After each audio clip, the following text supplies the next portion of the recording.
Nous en venons encore au dossier de l'affaire Boffa Bayotte, suite Parfum. Et nous savons tous qu'il y a un procès qui est prévu le 24 juillet, Inch'Allah, le procès en appel qui a duré véritablement 2 ans. Je vais vous lire une déclaration que l'on a faite, une déclaration faite par le mouvement Vision Citoyenne.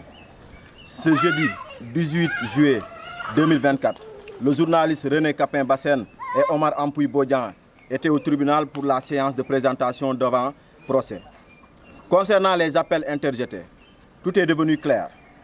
Pour Ampuy, c'est le 14 juin par Maître Kaoussou Bodian. Pour César Atoub Badiat, Abdoulaye Diédhiou et Aliou Badara Sané, leur appel aurait été interjeté le jeudi 16 juin par le parquet, 2022 par le parquet. Le hic est qu'à la place de Aliou Badara Sané et de Abdoulaye Diédhiou n'est pas à la chambre criminelle. Ils étaient avec 6 mois de sursis, condamnés pour détention d'armes de la 3e et 5e catégorie, sans autorisation administrative préalable. Pour César Atoute, de sources judiciaires, il demeure toujours contumace, malgré son accord de paix signé avec les autorités sénégalaises. César est contumace, n'a pas sa place au procès, en appel. Au final, c'est le journaliste René Capain-Bassène et Omar Ampuy Bodian qui seront à la barre le 24 juillet 2024. Ils étaient les seuls à se présenter au tribunal. Tout un ensemble d'erreurs qui viennent se greffer aux nombreuses autres erreurs de procédure notées dans ce dossier. Pour la tenue du procès en appel, on a recouru à des magistrats, on aurait recouru à des magistrats siégeant au tribunal de grande instance pour compléter le jury. Cela ne rassure pas les inculpés, qui ne sont pas convaincus de la neutralité ni de l'intégrité de ces derniers à cause de leur proximité avec ceux-là qui les avaient jugés. César, le présumé auteur de la théorie, a signé des accords de paix malgré qu'ils étaient sous la coupole de 2 mandats d'arrêt internationaux. La justice trouvait qu'il est toujours en contumace. D'où la machination politico-judiciaire dans ce dossier. Capin et Omar Ampuy Bodian se présentent comme des otages utilisés pour faire chanter le MFDC afin de les pousser à ouvrir des négociations. Tous les présumés auteurs de la théorie ainsi que les présumés principaux auteurs sont acquittés. Les soi-disant complices sont toujours en prison. Ce dossier est purement politique au point que les décisions de justice ont été évincées au profit de calculs politiques.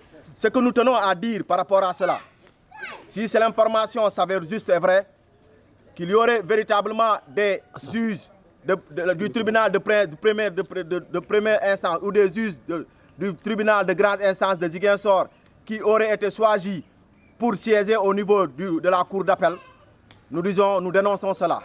Parce que nous doutons fort de l'intégrité et de la neutralité de ces juges-là. Encore une fois de plus, il faut rappeler que c'est le tribunal de grande instance de Ziguinchor a été bouté quand il s'est agi du jugement. Et l'autre chose, ce que je voudrais vous dire, nous parvenons et nous tenons l'opinion internationale et nationale en témoin pour que ce soi-disant jugement en appel qui devrait avoir lieu le 24 juin puisse se faire avec toute la transparence qui s'y est et que le droit soit dit. Parce que nous demeurons convaincus qu'une fois que le droit serait dit, René Capain-Bassène et Omar Ampuy Bodian humeront l'ère de la liberté. Et nous attendons véritablement à cela.